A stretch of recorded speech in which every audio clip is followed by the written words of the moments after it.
Bon anniversaire papa pour tes 37 ans. Bienvenue sur Web Créateur, le podcast des entrepreneurs qui préfèrent créer un business profitable sur Internet, au service de leur vie, plutôt que d'être enfermés dans une boîte. Et maintenant, votre présentateur, Vanak Tok.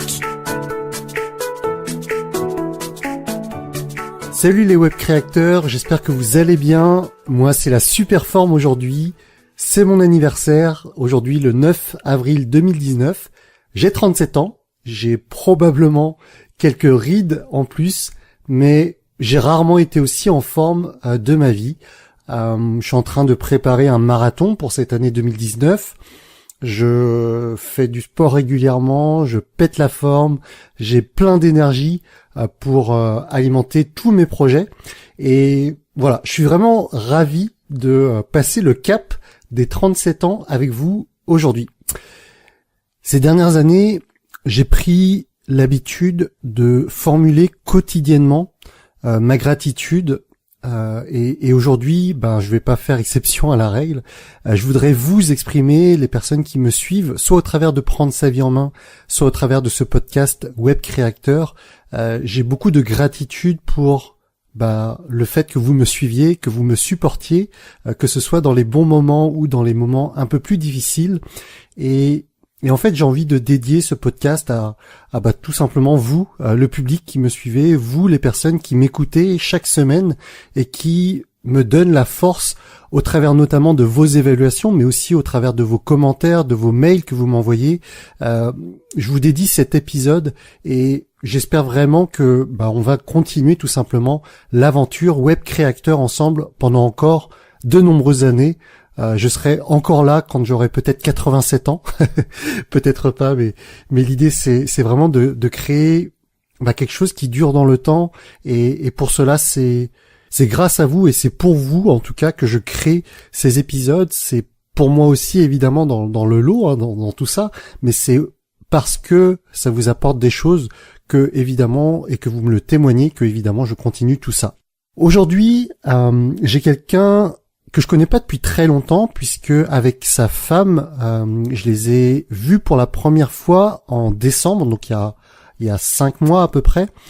Et en fait, ils font partie des entrepreneurs qui ont un lifestyle qui donnerait envie à beaucoup de parents, à beaucoup de familles.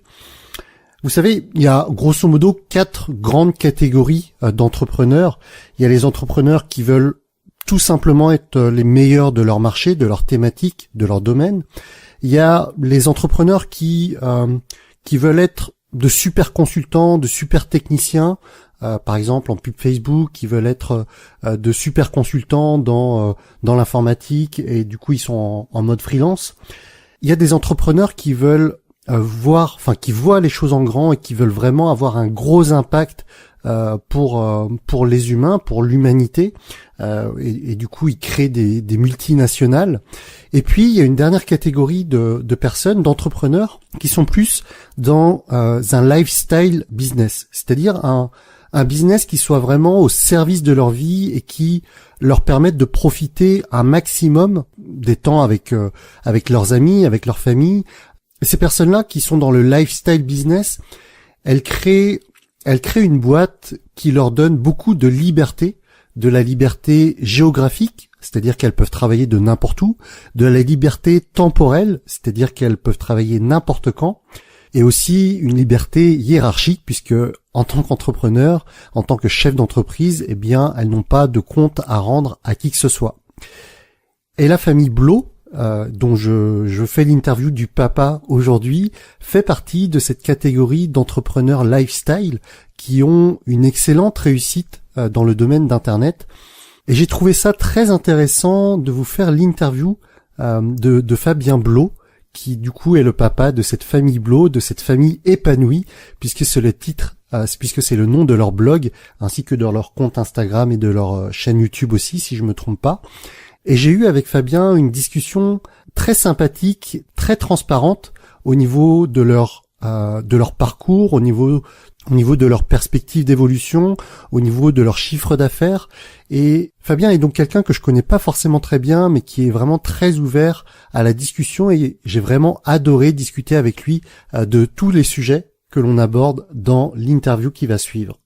Sans plus attendre, on se retrouve avec Fabien Blo, donc de Famille Épanouie.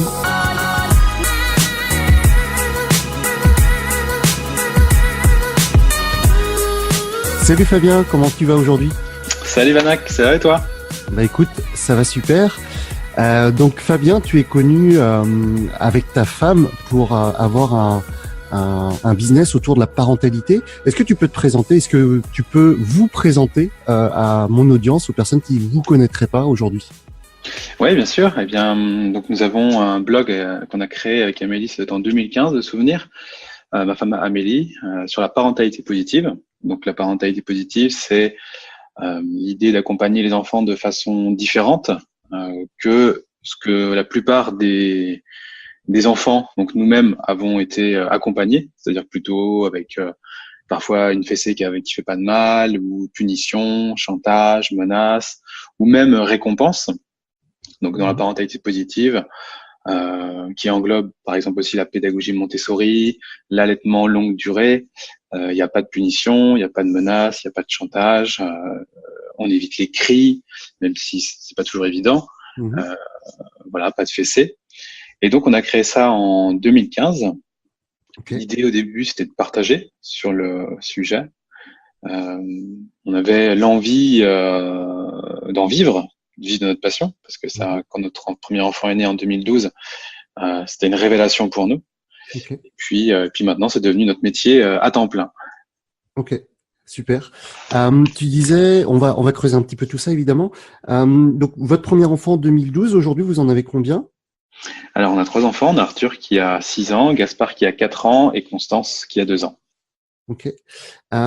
Et pour le coup, comment est-ce que vous êtes rentré dedans? C'est parce que vous avez commencé à reproduire les schémas un peu classiques et que vous vous êtes dit à un moment donné que ça vous correspondait pas, et c'est de cette façon que vous êtes arrivé dans la parentalité positive, ou comment est-ce que vous aviez déjà des attraits pour ces différentes méthodes?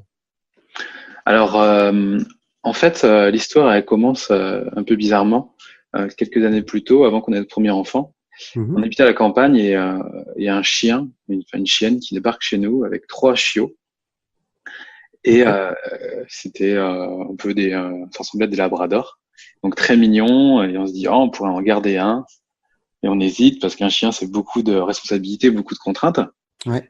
Et donc on n'avait pas d'enfant, puis on se décide de le garder. On en gardait un sur les 3. Et moi, je me suis dit, il y a tellement de gens qui ont des problèmes avec leurs chiens, tellement de gens qui abandonnent leurs chiens sont en bord de route l'été, c'est qu'il y a forcément un problème. Ok. Il y a forcément un problème de communication entre le chien et le maître.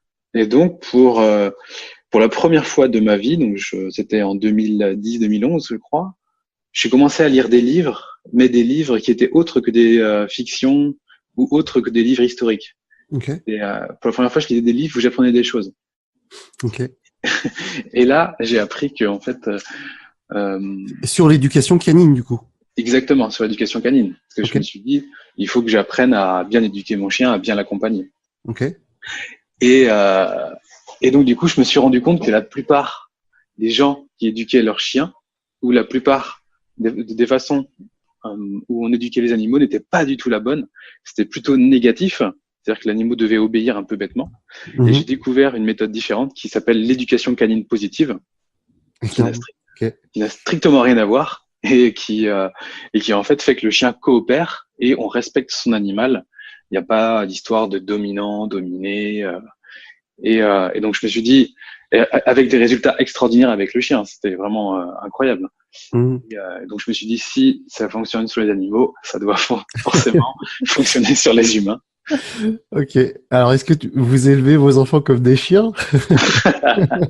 Alors, tu sais, je dis souvent que la plupart des gens éduquent leurs chiens comme des enfants et leurs enfants comme des chiens. D'accord. Okay.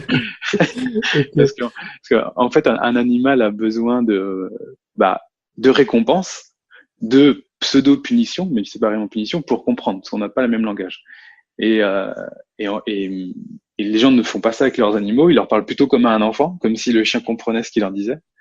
Et c'est vrai que la plupart des gens, avec leurs enfants, ils vont les punir, voilà, leur faire des menaces. Donc non, on n'éduque pas du tout nos enfants comme des chiens, mais il y a quand même beaucoup de similitudes dans le sens où on est dans le respect et dans le positif. Ok, super. Alors du coup là on est en 2010-2011. Vous éduquiez votre chien de cette façon. Ouais. Et quand alors du coup j'ai pas noté tous les prénoms. C'était Constance la dernière, Gaspard le deuxième. Ouais, et Arthur le premier. Et Arthur le premier. Et donc quand Arthur est arrivé en 2012, vous aviez déjà cette approche de l'éduquer avec cette éducation positive.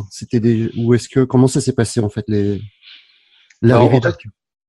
En fait, on n'y connaissait rien encore parce qu'on avait c'était pas encore documenté. Et à l'époque, en 2012, il y avait vraiment pas grand-chose sur le sujet. Okay.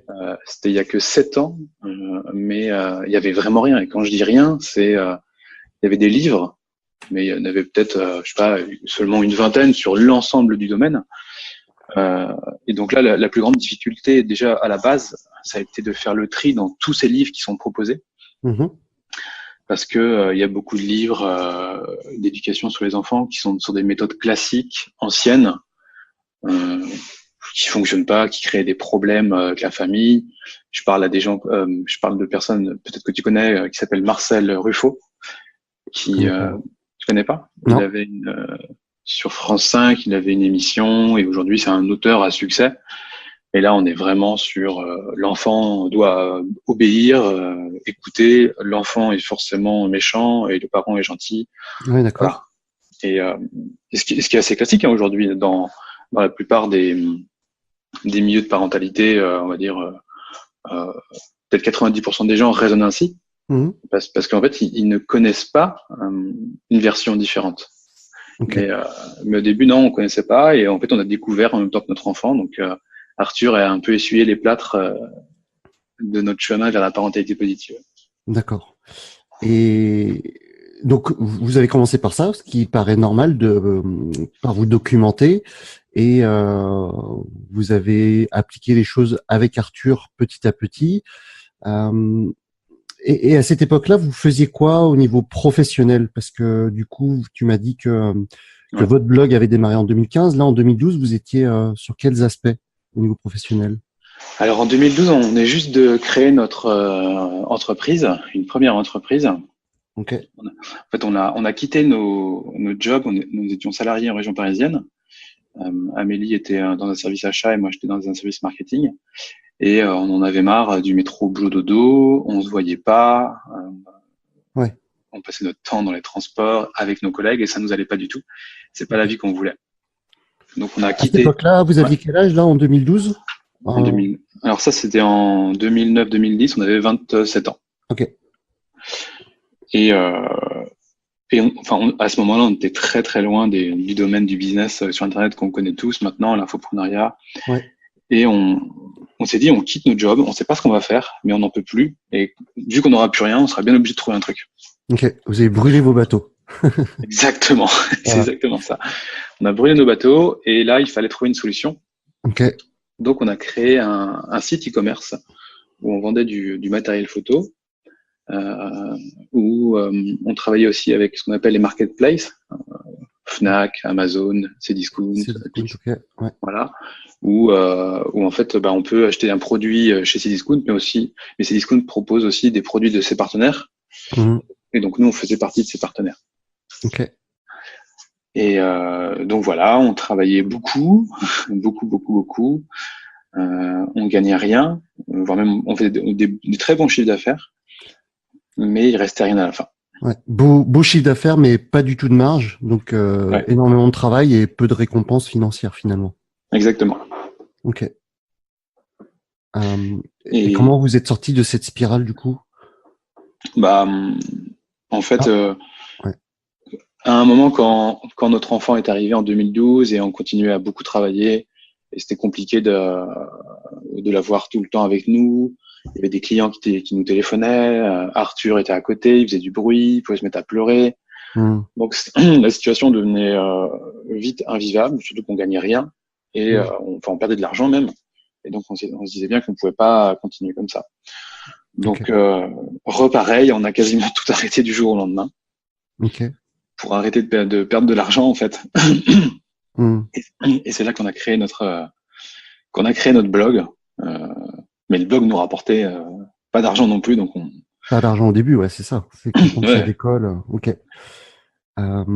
Et comment est-ce que tu peux nous raconter les débuts du blog, comment ça s'est parce que là on est en 2019, on voit tout à l'heure, vous gagnez bien votre vie maintenant, mais j'imagine que les débuts ont été difficiles. Et comment est-ce que qu'est-ce que vous avez mis en place pour que ça démarre à partir d'un certain nombre d'abonnés, à partir d'un certain nombre de followers? Qu'est-ce que vous avez appliqué? Enfin, c'est intéressant pour mes auditeurs de connaître cette phase de transition, de démarrage. Là, c'est toujours la période où vous vous posez plein de questions c'est difficile, On a commencé vraiment, c'est un peu la méthode à l'ancienne, à l'ancienne, même si c'est il y a quelques années. Mais à l'époque, il n'y avait pas grand monde qui gagnait sa vie sur Internet. Les gros du secteur maintenant font peut-être 1000 fois plus que ce qu'ils gagnaient auparavant. Et donc, on vise petit, c'est-à-dire qu'à l'époque, on se dit, ne serait-ce que si on gagne 500 € par mois, c'est déjà cool, ça nous permet de payer quelques trucs. Et puis peut-être on rêvait de pouvoir gagner 2000 € par mois. On se disait que ça pouvait être génial, de faire ça. Ouais, sachant que vous sortiez d'une période où vous perdiez de l'argent, c'est ça le truc, c'est que là vous étiez vraiment en mode survie, quoi. Ah, exactement. Donc nous se dire 2000 € par mois, on était prêt à travailler comme des acharnés pendant 1 an sans rien gagner, à vivre sur nos économies pour espérer avoir 2000 € tous les mois. Et donc on a créé un blog, donc style classique. On écrivait à peu près peut-être 1, 2, voire 3 articles par semaine. Donc des articles documentés. Moi, à l'époque, il n'y avait pas Instagram, YouTube, c'était pas encore autant démocratisé qu'aujourd'hui. Il y avait Facebook où l'engagement était bien encore à l'époque sur Facebook. Donc en gros, la technique qu'on utilisait, c'est donc la technique du référencement naturel, donc ce qu'on appelle le SEO. Donc je faisais attention sur les articles à bien les optimiser pour le SEO, pour que ça remonte dans Google, donc créer du trafic sur notre site. Une fois que les gens arrivaient sur notre site, le but c'était bien évidemment de leur proposer un lead magnet qu'ils téléchargent. Donc pour avoir leur email et ensuite après pouvoir les recontacter, c'est quand même mieux de les contacter. Pareil, quand ils rentrent dans ma boutique, c'est quand même mieux qu'ils ressortent, mais qu'on reste en contact. Tout à fait. Et à l'époque, donc du coup, on partageait aussi nos articles sur donc Facebook. Donc là, ça pouvait aussi créer une émulation. C'était beaucoup partagé. Il y avait très peu de concurrence à l'époque, donc ça nous a permis de bien augmenter. Et aussi, on partageait sur les groupes Facebook qui à l'époque existaient déjà. Et ça permettait de créer du trafic, de l'engouement, de l'engagement, et donc de faire grossir petit à petit notre liste email. Au bout de combien de temps vous avez commencé à vendre quelque chose et c'était quoi votre premier produit? Notre premier produit, c'était un petit atelier pour faire une chambre Montessori. Donc c'est en gros comment faire une chambre Montessori. Donc c'est très technique avec des explications. On l'a vendu la première fois à 37 €. Quand tu dis atelier, c'est atelier en ligne. Ouais, tout était en ligne. Et on l'a vendu, je crois, 2 ans et demi après avoir ouvert le blog.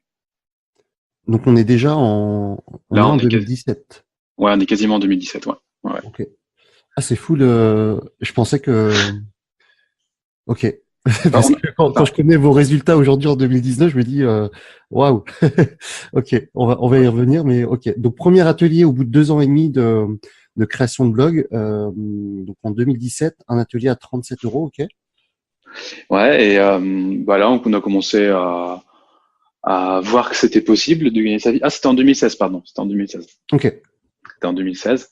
Donc, on a commencé à voir que c'était possible de gagner sa vie de cette façon. Ok. Et à ce moment-là, en termes, si on rentre un peu dans les chiffres, vous aviez une liste d'emails de combien et combien de personnes ont acheté ce premier atelier? Oh, il y en a eu, je sais plus, enfin la première fois, il y en a eu peut-être, on avait fait 200-300 euros, je crois, la toute première fois, Ok.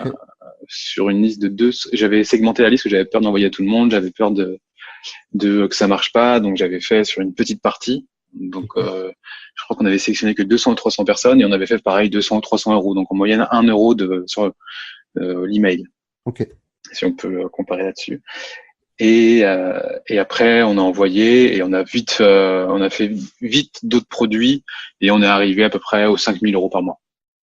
Génial. Ouais.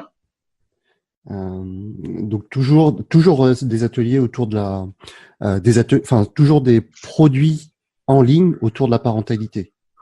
Oui, uniquement sur la parentalité, des petits ateliers. Après, on a eu des ateliers sur la pédagogie Montessori, donc des activités Montessori. Quand tu dis Ensuite, des ateliers, en fait, donc j'ai compris que c'était en ligne, mais est-ce que c'était des choses en direct? Non, ou c'était de la non, formation en ligne que vous vendiez derrière, quoi. ouais, c'était uniquement comme un produit en fait, Ouais. comme un produit numérique, c'est-à-dire que la personne achetait son produit, elle avait un espace membre et elle pouvait regarder les vidéos D'accord. et voilà, C'est un truc classique. Ok. vraiment hyper basique. Il n'y avait pas de suivi. L'idée c'est de faire comme si c'était un produit physique mais était numérique et c'était tout.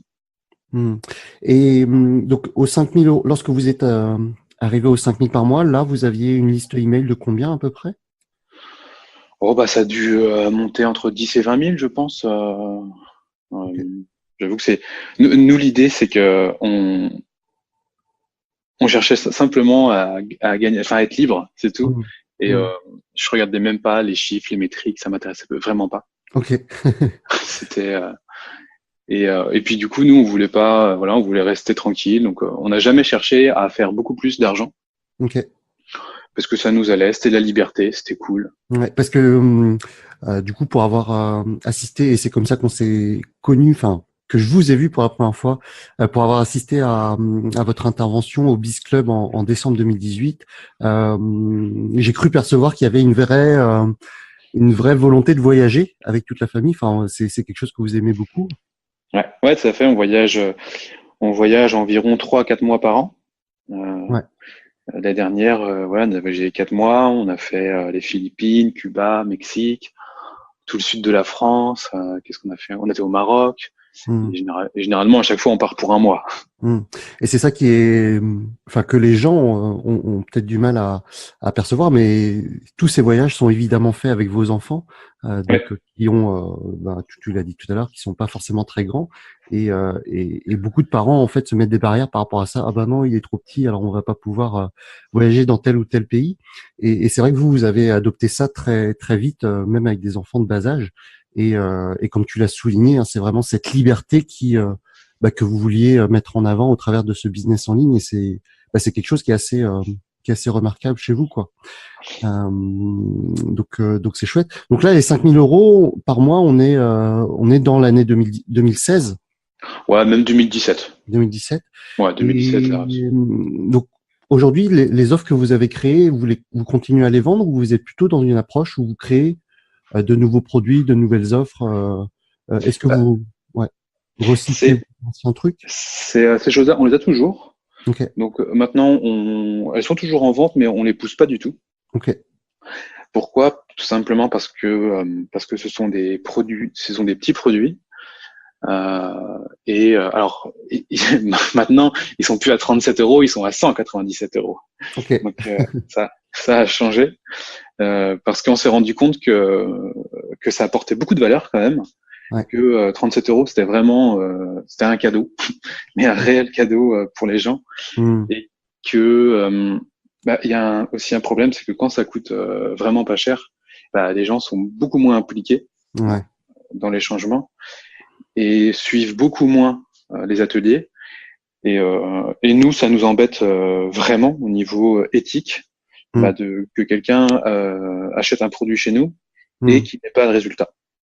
Ouais, j'adore cette approche et c'est vraiment un truc qui à la base paraît contre-intuitif. Tu te dis bah oui, mais si la personne elle paye pas cher, bah c'est un cadeau qu'on lui fait, mais faut comprendre que d'un point de vue formateur ou infopreneur, tout ça, notre volonté c'est de transformer les gens, c'est qu'ils appliquent et c'est pas juste lui vendre pour faire du chiffre et effectivement quand tu montes les prix, c'est vraiment contre-intuitif, mais c'est pour aider la personne à se transformer. C'est parce que elle va payer plus cher qu'elle va appliquer ce que tu lui proposes et vous en êtes la parfaite illustration par rapport à ça. Donc aujourd'hui, ça veut dire que vous avez aucun produit qui est en dessous de 197, grosso modo. Non, bah, sauf quand ils sont, on doit faire, parfois on fait des promos, mais j'avoue que je m'occupe pas. Ils Ouais. vont être à 97, Ok. mais on vend jamais, non, là, on vend jamais en dessous de 97. Donc vous avez aujourd'hui une gamme de plusieurs produits. Vous avez même des offres. Hein. C'est quoi aujourd'hui une offre enfin les 3-4 dernières offres que vous avez proposées, c'est comment elles se sont créées? Alors, moi, j'ai créé un programme sur l'alimentation de la famille, parce que je suis aussi en parallèle, j'étais et je suis toujours passionné par l'alimentation saine, donc de comment bien faire manger les enfants. Ok. Donc, j'avais créé ça parce que c'est pas une demande en fait des gens qui nous suivaient, parce que j'en parlais un petit peu, et donc j'avais créé ce programme. Ok. Mais aujourd'hui, souvent, on est dans la démarche de créer beaucoup de produits parce que pour créer de nouvelles offres, parce que les gens achètent les nouveaux produits. Mais on a créé un programme pour notre avatar type. Donc Mhm. l'avatar, c'est les gens qu'on cible, en fait, le type de personnes qu'on cible. Ok. Et dans notre audience, ce sont principalement des mamans de jeunes enfants. Ok. Et donc du coup, on a créé le programme Maman épanouie, Yes.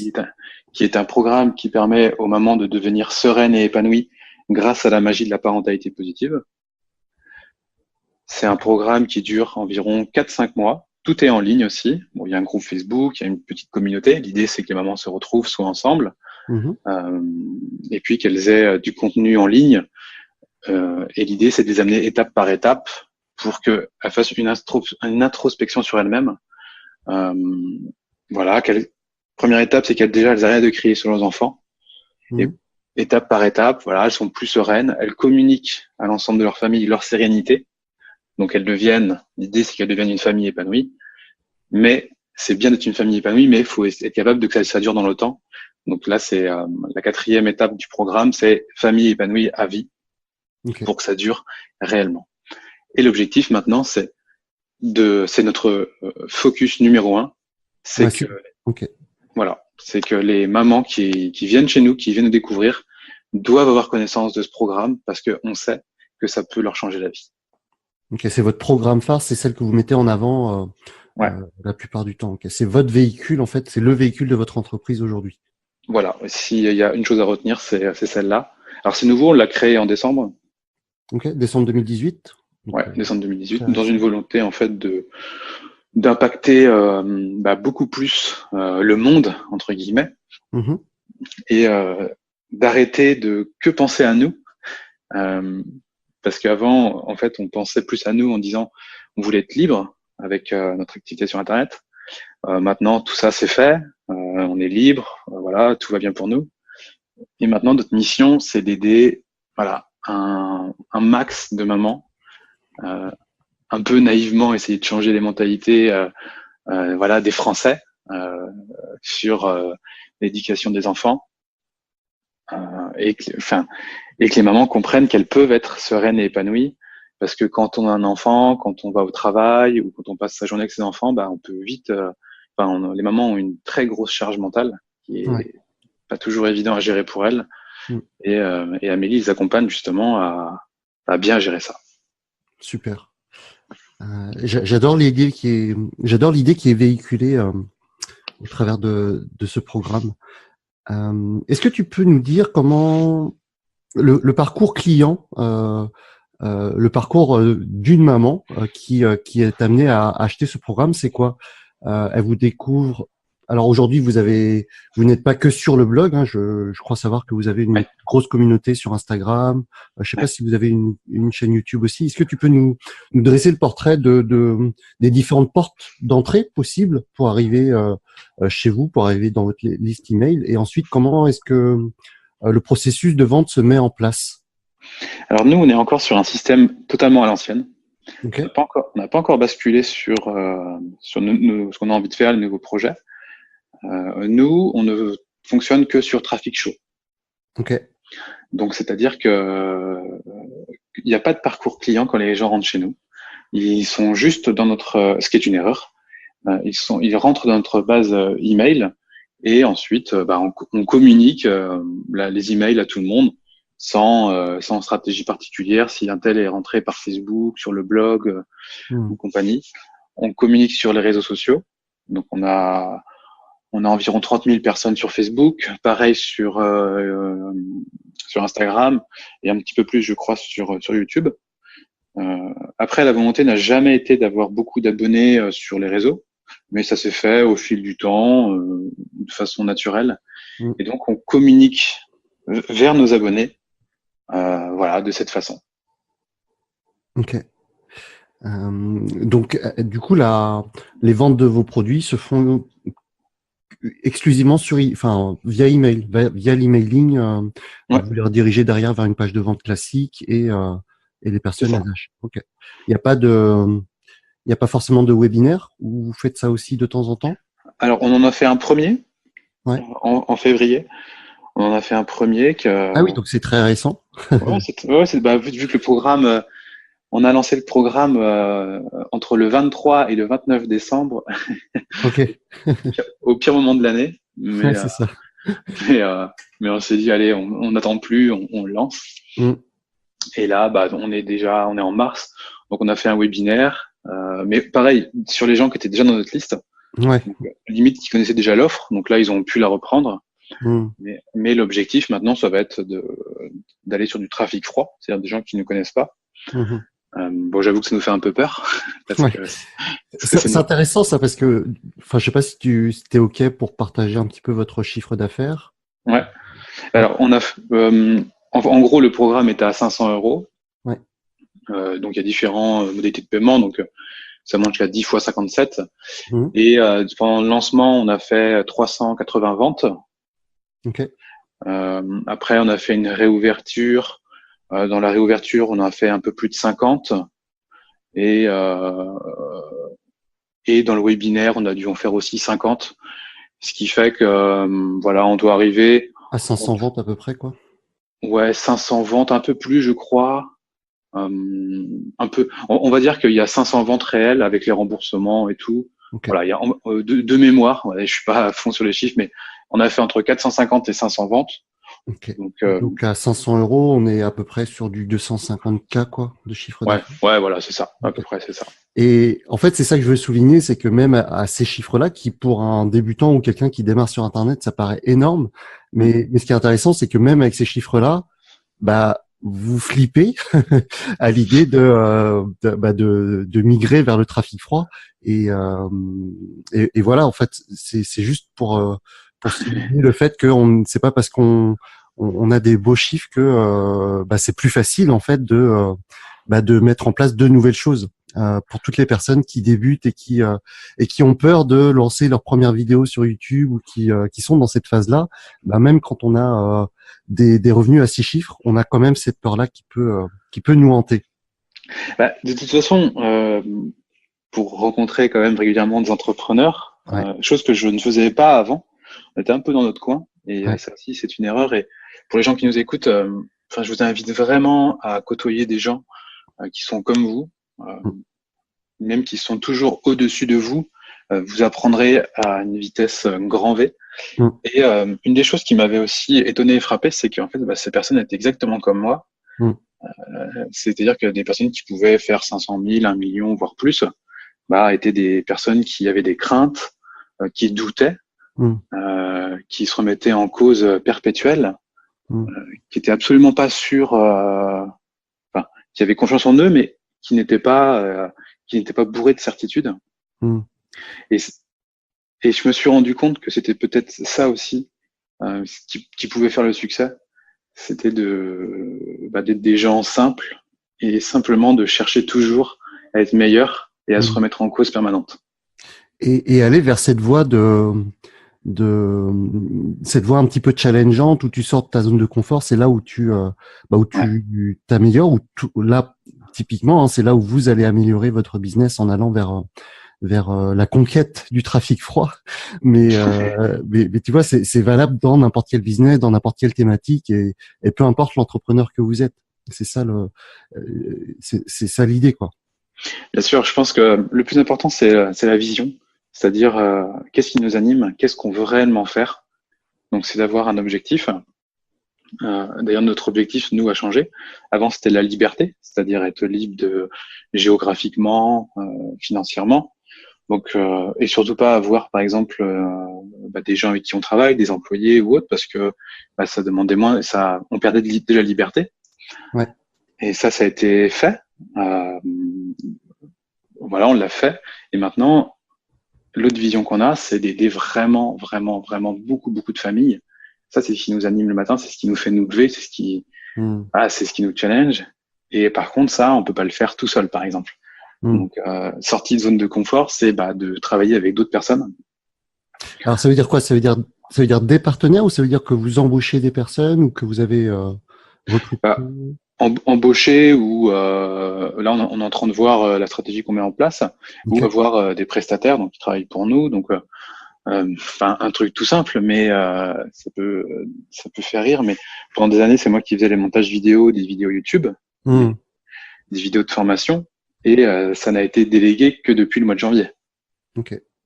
Et chose où en fait j'ai très peu de valeur ajoutée et je peux le déléguer facilement donc et ça, c'est vrai que c'est aussi un message clé hein, pour tout entrepreneur, c'est vraiment se focaliser sur les choses sur lesquelles vous avez le plus de valeur ajoutée et tout ce qui peut être délégué à pas trop cher. Enfin, ça dépend de vos moyens évidemment, mais les délaisser parce que ça, au-delà du prix, ça vous fait gagner du temps, ça vous fait gagner de l'énergie, ça vous fait gagner du focus mental, de l'attention.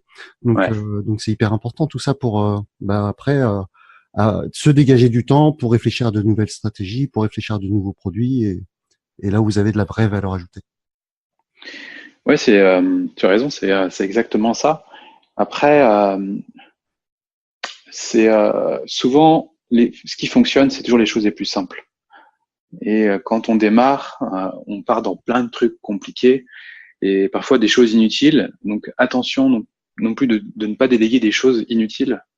Je prends un exemple, le blog qu'on a fait, j'ai peut-être mis 6 mois à le construire. D'accord. Et en fait, pour qu'il soit beau, alors à l'époque il était très beau, il était vraiment hyper moderne. Aujourd'hui, il est totalement obsolète.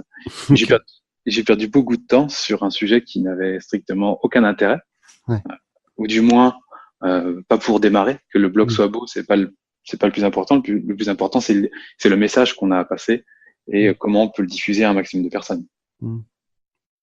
Et puis c'est pareil. Enfin, au-delà de la beauté du blog de l'époque, il y a le fait que vous avez mis, du coup, je sais plus trop exactement, mais plus d'1 an en tout cas, à créer votre premier programme. Donc entre le moment où il fallait fidéliser les gens, tout ça, et le moment où vous vendez, finalement, il se passe un temps assez long. Oui. Donc, en fait, c'est un problème de mindset, tout simplement. C'est en fait ce qui fait la différence entre les entrepreneurs qui démarrent, qui galèrent, et puis les entrepreneurs à succès. C'est uniquement le mindset. Ou du moins, on va dire peut-être 70-80% de mindset. Et le restant, c'est de la stratégie ou la stratégie d'entreprise ou de l'intelligence, on va dire économique, financière. Mais la plus grosse partie, c'est le mindset, parce que n'importe qui peut apprendre des techniques, des stratégies, mais le mindset, c'est ce qui est le plus compliqué à faire évoluer. J'adore cette réponse. Donc tu disais tout à l'heure que vous aviez été pendant longtemps dans votre bulle et que depuis quelque temps vous côtoyez de plus en plus d'autres entrepreneurs, tout ça.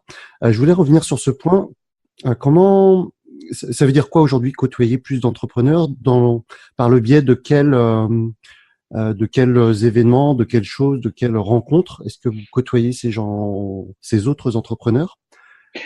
Est-ce que c'est principalement des web entrepreneurs d'ailleurs, ou est-ce qu'il y a aussi d'autres des entrepreneurs plus classiques?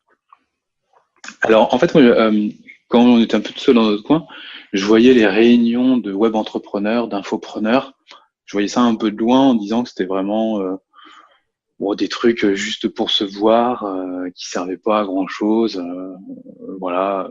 Et Juste par rapport à la période à laquelle vous vous situez à ce moment-là, à l'époque où tu considérais que c'était encore inutile, juste pour resituer par rapport à l'évolution de votre business. Là, c'est en 2016, 2017. 2017, ouais, encore en 2017, je trouvais ça un peu, voilà. Okay. C'est pour se faire plaisir. En plus, c'est des événements que je trouvais qui coûtaient une fortune, voilà, pour pas grand-chose. Et je me disais, bon, quel est l'intérêt? C'était quoi une fortune pour toi à l'époque? Je voyais des trucs passer à 400-500 euros la journée. Ok. Je me disais, quoi, 400 euros pour une journée? Je disais, mais n'importe quoi. Enfin, le mec, il s'enrichit sur le dos des pauvres gens. Ok. Je blague, mais c'est non, mais c'est intéressant de voir l'évolution parce que finalement, enfin voilà. Donc, vas-y, continue. Ça m'intéresse. Et donc, il y a Romain Collignon.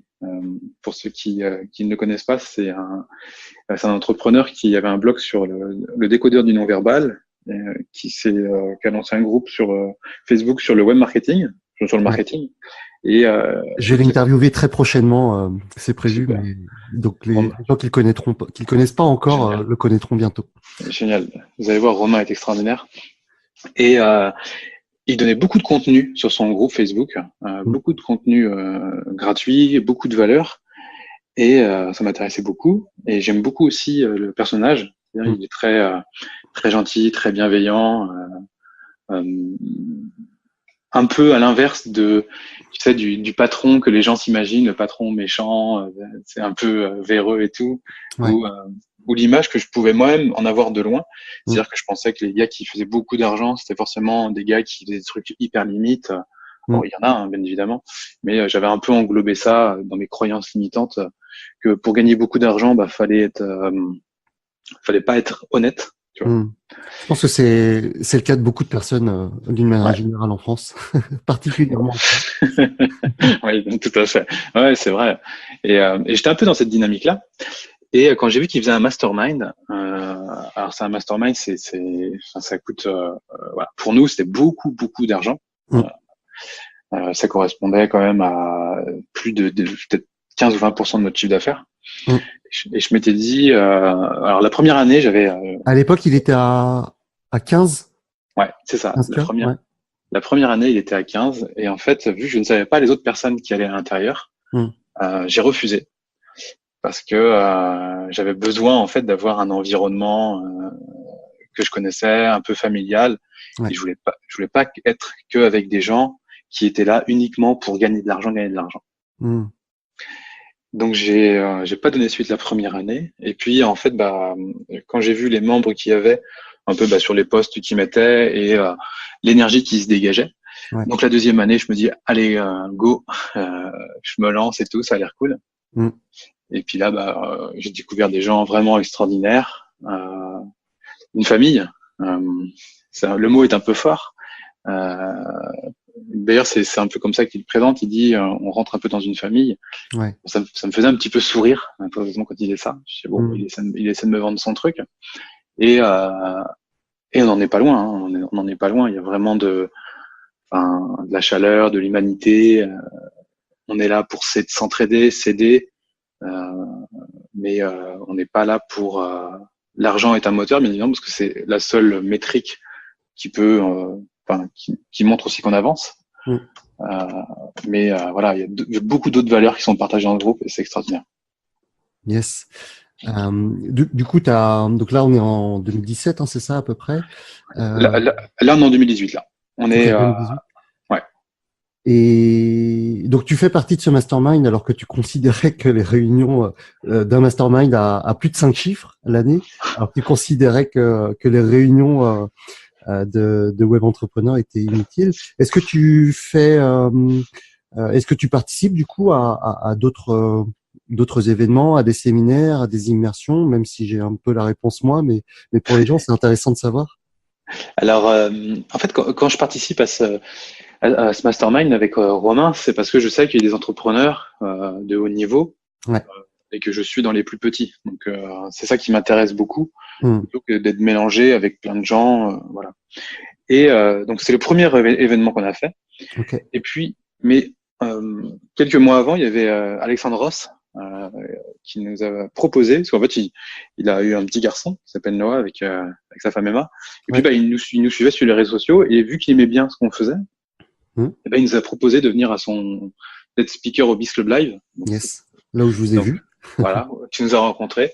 Ouais. Et nous, c'est le premier gros événement qu'on a fait après, avec plein de monde. Ouais. Voilà, c'est le premier qu'on a fait. Yes, génial. Donc vous passez en quelques mois de j'aime pas les réunions de web entrepreneurs à speaker, tous les deux sur scène devant 300 et quelques personnes C'est ça. et donc vous faites partie de ce mastermind de Romain qu'on aura l'occasion de détailler avec lui dans quelques semaines. Donc super. Et comment est-ce que tu vois l'avenir? Tu disais par rapport à cette transition de votre business plus vers le marché froid, comment est-ce que est-ce que tu peux nous partager un peu les pistes de réflexion, les stratégies que vous allez mettre en place? Ouais, alors du coup, faut se former pour ça. Ouais. Et donc on a intégré un autre mastermind. Yes. Donc on a deux masterminds en même temps, c'est celui d'Alex Ross. Yes. Donc là, voilà, parce que l'idée c'est, lui fonctionne beaucoup sur, on a un peu la même, enfin c'est un créateur de contenu, donc il est actif sur les réseaux, mais lui, il travaille aussi beaucoup sur trafic froid. Donc il a une très grosse expertise, très grosse connaissance. Et dans le groupe du mastermind, il y a aussi d'autres personnes qui ont ces connaissances. Ok. Donc l'idée, ça va être simplement de faire de la pub Facebook, Google, sur les thématiques en visant des mamans. Ce sera autour de ce programme dont tu nous avais parlé tout à l'heure, Maman épanouie. Exactement. Attaquer le marché froid. Ouais, c'est un peu comme ça qu'on va y aller. Et puis on va faire en webinaire. Donc, pub Facebook, webinaire, et puis Ouais. à la fin, appel à l'action pour acheter ce programme. C'est ça l'idée. Exactement. Un peu le système classique. En fait, on a toujours refusé de faire ça parce qu'on n'aime pas les webinaires, être en live. On n'a jamais fait de live sur Internet en 4 ans. Ah ouais, ok. Non, et c'est grâce en fait au mastermind de Romain, ouais. Où tout le monde nous disait là, faut que vous fassiez un webinaire. Tu vois, il nous suggérait, et moi je dis mais non, on peut pas faire ça, on n'aime pas ça. Puis les gens disaient ok, si t'aimes pas ça, alors on trouve une autre solution, tu vois. C'est vraiment dans un esprit, il faut pas forcément faire cette chose-là pour réussir. Il y a plein de façons de réussir. Ouais. Petit à petit, ça me trottait dans la tête quand même. Je me dis mais ouais, on va plutôt peut-être faire un webinaire quand même. Ils ont peut-être quand même raison. Donc ça fait une grosse sortie de zone de confort, d'être en live. Et puis parce que nous, quand on est en live, il y a quand même 1000 personnes qui sont connectées. Donc, voilà, c'est toujours un peu stressant, quoi. Il y a pas que notre maman et puis notre belle-sœur qui est connectée, quoi. Ouais, c'est sûr. Et donc voilà, vu qu'on a fait un petit webinaire, là sur le webinaire, on a dû faire une 50aine de ventes, donc à 500 €, voilà, ça fait environ un chiffre à 25 000 € pour un premier. C'est pas mal. Ouais, c'est bien, ouais. Pour un premier qui est hyper bancal en plus, avec plein d'erreurs à l'intérieur. Ouais.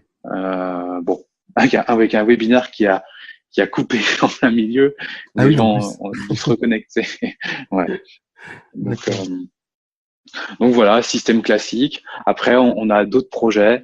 On a le projet d'écrire un livre. Yes. Pour le faire en ce qu'on appelle en free plus shipping. D'accord. C'est-à-dire, les gens ont juste à payer les frais de port pour recevoir leur livre. Mhm. Et puis ensuite, les gens font partie de notre communauté et après, on peut leur proposer notre programme. Ça m'intéresse en fait, je comprends l'intérêt marketing de faire, d'adopter cette approche de free plus shipping, mais je me dis que en termes d'impact, enfin, moi, je me dis, j'ai aussi, je suis en plein dans cette réflexion de création de livres également, et je me dis que j'ai envie d'avoir mon livre en librairie, quoi, tu vois. Ouais. Et quelle est ta position par rapport à ça? Ça m'intéresse de savoir. Alors à la base, nous, on est plus parti en effet sur la même chose que toi. Ouais. C'est-à-dire, on écrit un livre, on le met en librairie, euh, et puis il se vend. Alors ça, je vais te dire, c'est très très bon pour l'ego. C'est-à-dire que tu deviens auteur. Ouais. Tu peux prendre ton livre en photo en librairie, sauf que tu ne maîtrises absolument pas la communication de ton livre. C'est D'accord. la maison d'édition. Donc, ton livre, tu n'as aucune garantie qu'il soit poussé dans les médias, tu n'as aucune garantie qu'il soit poussé dans les librairies, donc il peut se retrouver dans un coin. Voilà. Mhm. Ensuite, c'est un livre où tu donnes quasiment à tout ce que tu sais. Tu Ouais. vois, en fait, un éditeur, il a besoin que tu mettes toute ta technique dans le livre. Ok. Et ça, des livres comme ça, il y en a déjà plein sur le marché. Ok.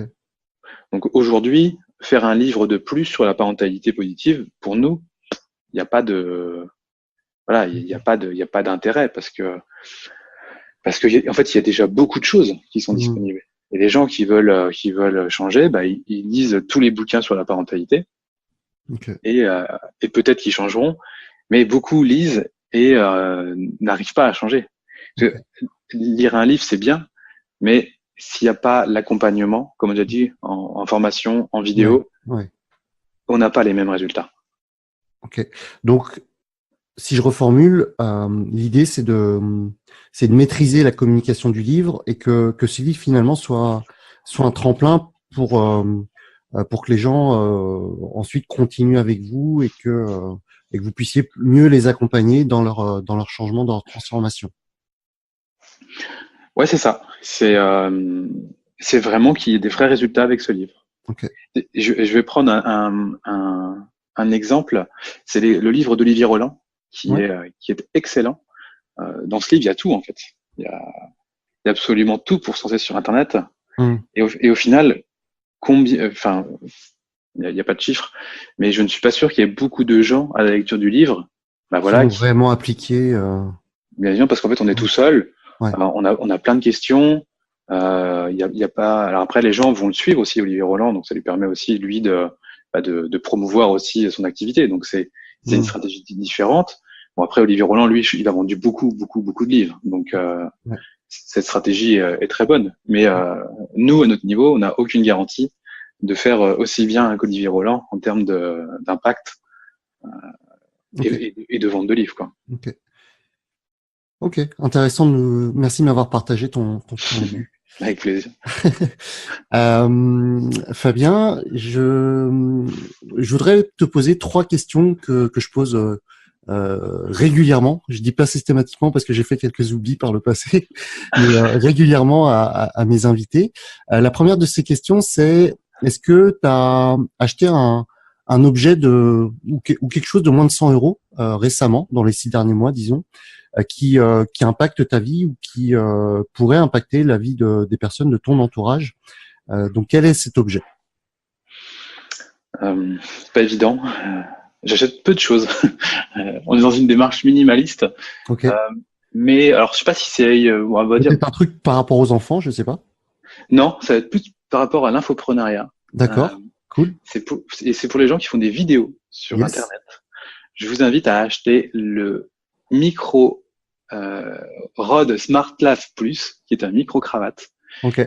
qui se branche sur un téléphone. Je crois que ça coûte 50 euros et vos vidéos vont être transformées. Ok. J'ai le même, donc je confirme, je Voilà. valide cet objet. Ok. Voilà. Parce qu'il n'y a rien de plus important que sur une vidéo que le son. Ouais. Et vaut mieux utiliser le son d'un micro plutôt que le son de son appareil photo. Yes, je valide et je me souviens plus qui avait fait ça, mais oui, de toute façon, les études montrent que d'une manière générale, si vous avez une vidéo d'excellente qualité visuelle, mais un son pourri, cette vidéo-là va être très difficile à suivre. Alors que si vous avez un excellent son et une image moyenne, eh bien, le message sera quand même beaucoup plus impactant. Donc le Rode SmartLav. Je sais plus la référence exacte, mais je valide et il y aura le lien de toute façon dans la description de cet épisode sur le site. Deuxième question, Fabien, est-ce que t'as ou vous avez un échec qui te revient en tête aujourd'hui, qui finalement, alors sur le coup c'était vraiment très difficile, mais finalement avec un peu de recul, cet échec a vraiment été un tremplin pour votre réussite? Ouais, c'est notre première entreprise, donc qui était un site e-commerce. Donc ce dont on avait parlé tout à l'heure par rapport Ouais. au marketplace, tout ça, ouais. Ouais, tout à fait. On a fait. C'était pas évident parce que c'était notre première entreprise. Mm. C'était un peu notre bébé en fait. On avait tout investi dans notre entreprise au lieu d'investir en nous-mêmes. Ouais. Et le fait de voir ton bébé qui qui ne vit plus. Enfin, c'est un peu la métaphore est un petit peu forte, mais enfin, même exagérée, mais c'était très très dur à vivre. Et puis le fait d'avoir entrepris et d'avoir raté, ça faisait de nous des losers. Ouais. Et en fait, ça nous a permis de s'ouvrir à d'autres choses et de comprendre que en fait, il y a beaucoup d'entrepreneurs à succès qui ont coulé plusieurs entreprises avant d'avoir voilà, une entreprise à succès. Et ça nous a permis vraiment d'aller de l'avant. C'est l'un des fondateurs de PayPal. Alors, c'est pas Elon Musk, c'est l'autre dont j'ai oublié le nom. Ah, je sais plus non plus. Et cette citation, je n'arrive pas à remettre la main dessus. Je ne sais plus où je l'ai lu, mais en gros, ça dit ma première entreprise, j'ai perdu beaucoup d'argent avec. Ma deuxième, j'en ai perdu un peu moins. La troisième, elle marchait et j'ai gagné un tout petit peu. La quatrième, voilà, je commençais à gagner bien ma vie. Et la cinquième, c'est PayPal. D'accord. Ok. Et en fait, cette citation, cette phrase a totalement changé ma vision des choses. Et je me suis dit, mais ouais, en fait, si le gars qui a créé PayPal, il s'est ruiné sur sa première entreprise, cool. Donc, j'ai plus rien à perdre, en fait. Donc, ouais, j'adore ça. Et il y a une image que j'aime bien qui représente un peu ça. C'est j'aime bien comparer un entrepreneur à un archer, à quelqu'un qui fait du tir à l'arc. Ouais. C'est-à-dire que quand il tire une flèche, la première, et on a tous la même cible, on a tous le même objectif quand on fait du tir à l'arc, c'est de viser dans le mille. Ouais. Sauf que c'est rare de réussir la première fois. Et le truc, c'est que c'est en ratant ta première flèche que finalement tu sais comment corriger pour te rapprocher de la deuxième du centre de la cible. Et finalement, plus tu rates, plus tu as de chance de maîtriser ton tir prochain, quoi, pour atteindre le centre de la cible. Et c'est un petit peu ce que tu dis là au travers de l'expérience du créateur de PayPal, enfin du co-créateur de PayPal. Finalement, il se plante, il corrige, il se plante, il recorrige, et petit à petit, il crée un monstre. Ouais, c'est ça. Et je rebondis là-dessus pour donner un exemple avec les enfants. Ouais. C'est quand on tente, enfin on fait des choses et on apprend de nos échecs, donc c'est aussi intéressant d'échouer, même si ça nous plaît pas. Par exemple, si tu dis à un enfant qu'il faut éviter de toucher le feu parce que ça brûle, l'enfant, lui, ok, tu lui as donné l'info, mais il va quand même vouloir tester par lui-même. Ouais. Et c'est une fois qu'il a touché que là, il va se rendre compte que oui, ça brûle. Alors, on n'est peut-être pas obligé de le laisser toucher, on peut l'accompagner, mais tôt ou tard, lui, il a besoin de faire ses propres expériences pour voir et valider par lui-même. Et un entrepreneur, pour moi, c'est pareil. Yes, soyez l'enfant qui touche le feu. C'est ça. Une belle citation. Dernière question, Fabien. Si tu possédais un panneau publicitaire géant, que dirais-tu et pourquoi? Qu'est-ce que je dirais? Déjà, je pense que je ferais un message disruptif donc pour attirer l'attention, parce qu'aujourd'hui, on est obligé d'attirer l'attention de façon très forte. Donc, je sais pas à quoi ça ressemblerait, mais ça serait un truc contre-intuitif. Et mon message, ça serait il serait forcément lié aux parents, D'accord. aux enfants.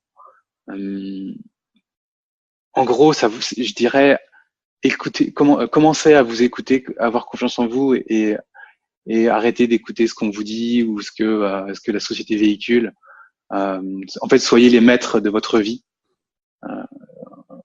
Je leur dirais, écoutez-vous. Ok, un truc du genre. Ok, ça marche. Ouais. Et pas subir les pressions de votre entourage ou de la société, quoi. Un truc du genre. Ouais, je ferai un message positif, mais qui irait dans ce sens-là. Parce que je rebondis sur la parentalité, mais je sais pas si tu sais, mais une maman n'est pas faite pour laisser un enfant pleurer. C'est physiologique. C'est prouvé scientifiquement par les neurosciences. Un enfant qui va pleurer, donc génère du cortisol, qui est l'hormone du stress, et la maman qui est à côté aussi. Okay. Donc ce n'est pas possible pour elle. Elle peut pas laisser un enfant pleurer. Alors que le papa, il peut. Le papa non plus, mais c'est différent. Il y a moins cette proximité entre la maman et l'enfant. D'accord. Et en fait, c'est naturel, mais l'ensemble de la société, de ce qui est véhiculé, en fait, vient lui dire l'inverse.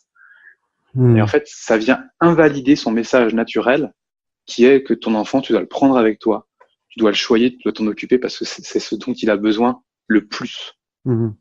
Et on arrive à convaincre les mamans que non, il faut mieux le laisser pleurer dans un lit pour qu'il fasse ses nuits. Et alors que la maman aurait juste besoin de s'écouter elle-même, car elle a déjà toutes les réponses en elle. Ok. Super Fabien. Écoute, merci pour cette interview. C'était vraiment un plaisir pour moi que tu nous partages un petit peu tout ce parcours à la fois en termes de parentalité, mais aussi au niveau business. Je pense que ça va être une interview très intéressante pour tous les auditeurs de Web Créateurs. Donc moi on s'est pas vu de très nombreuses fois, mais à chaque fois j'ai beaucoup apprécié nos échanges et vous êtes une famille qui est très inspirante, en tout cas avec Amélie et toi. Et encore une fois, merci pour ton temps et puis je vous souhaite vraiment tout le meilleur pour la suite de vos aventures. Voilà. Écoute, merci à toi. C'était vraiment un plaisir aussi de faire cette petite interview avec toi. Parce que c'est ce que j'aime beaucoup aussi, c'est dans les rencontres entrepreneurs, c'est qu'on rencontre des gens avec qui on passe des bons moments où on aime discuter, dont avec toi. Et c'est pour ça que j'ai été vraiment très ravi de participer à ce podcast. Écoute, super, merci Fabien et à bientôt. À bientôt.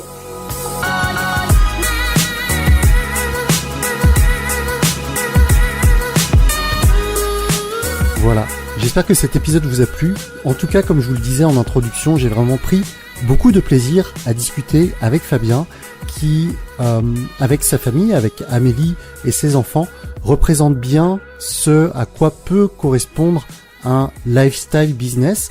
Quand on parle de lifestyle business, on pense souvent à un solopreneur qui voyage avec son laptop et qui prend régulièrement des photos sur des îles paradisiaques ou dans des hôtels de luxe. Mais un lifestyle business, ça peut aussi correspondre à une famille qui aime voyager avec des enfants de bas âge. Et Fabien et Amélie en sont l'illustration parfaite. Pour finir l'épisode, j'ai 2 petites choses à vous proposer. La première, c'est puisque c'est mon anniversaire et peut-être que vous n'avez pas encore pris le temps de me laisser une évaluation ou une review sur iTunes ou sur Apple Podcast, si vous en avez l'occasion, si vous avez 2 minutes, ça me ferait très plaisir que vous me fassiez ce petit cadeau. Voilà pour la première chose. Et la deuxième, c'est si vous êtes dans cette optique de créer un business en ligne et que vous ne savez pas forcément comment vous y prendre et que vous êtes un peu seul dans cette aventure, eh bien, n'hésitez pas à me solliciter pour rejoindre mon groupe Facebook qui s'appelle Le Coin des Infopreneurs / Transfopreneurs. Ça me fera énormément plaisir de vous accueillir dans ce groupe. N'hésitez pas à mentionner le fait que vous êtes un auditeur de Web Créateurs avant de répondre aux questions que je vous pose avant l'accès à ce groupe. Voilà pour aujourd'hui. J'espère que cet épisode vous a plu. Je vous donne rendez-vous la semaine prochaine au même endroit et à la même heure. D'ici là, portez-vous bien, prenez soin de vous et appréciez la vie. Salut! Merci d'avoir écouté ce podcast. Retrouvez toutes les informations complémentaires sur webcreateur.com.